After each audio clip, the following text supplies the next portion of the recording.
بله تماشاوان هجاد چالاکیه کیا پاریزر صوفی özgen با Armanca perverdeya bi zimanê Kurdî ku di medya sosyal de deng vedayê jidî ve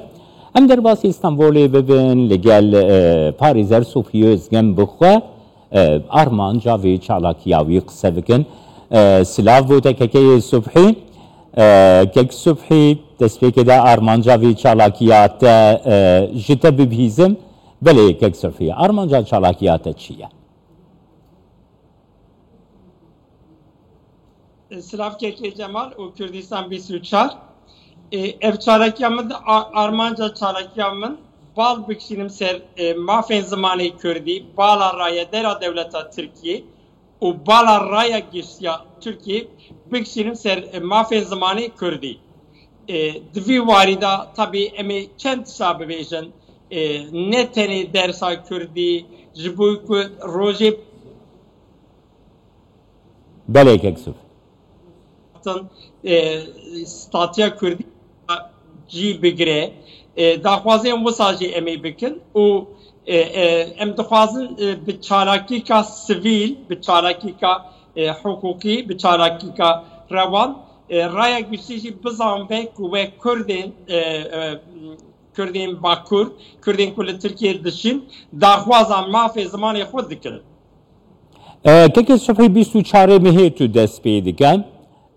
sibana dispe, saet çendatê dest pê bike û tu bi xwe bangewaziya te ji bo wan kesên ku dixwazin alîkar bin ji bo vê meşê çi ye?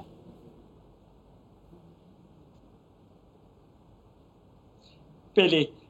Emê saet di deh û nîva da li qada Sultan Ahmet meydanê li wê derê bicivînin û li wê derê mervê hevdîtin bike û daxuyanî bide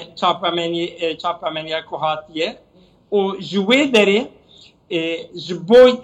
mafên zimanê Kurdî dersa Kurdî Begav ezi diser medya civakî da jî parve bikim emê name hazir kin ji bo ku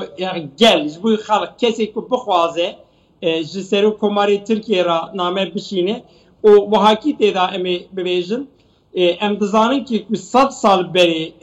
di peyama Lozanê da evkê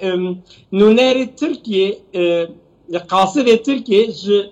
devletê dervara got em Kurd û Türk wek hevin birane aslîne lê mixabin zivirîn di pişra ewlî tabî Kurdî hat qedaxe kirin înkar kirin van salê da wî şikir qedaxe kirin û înkar kirin tune lê em dixwazin Kurdî bige statûya fermî. Kek Subhî niha çalakiyekî wisa sivîl demokratîk bawer dikim belê komariya Tirkiye ra bişînin. Wê name postaxana Sirkeciye nêzî o kesê ku bixwazin bên beşar jî bibin herkes kî bixwaze bê em ê kêfxweş bibin ji xwe em dixwazin zêde bala mirovan bê kişandin û piştgirî alîkarî bine min tabî eviya ne tenê xewatka şaxsî çi qasî biryarka şaxsî ve jî ez dixwazim eviya bizvire bive hêzeka civakî ku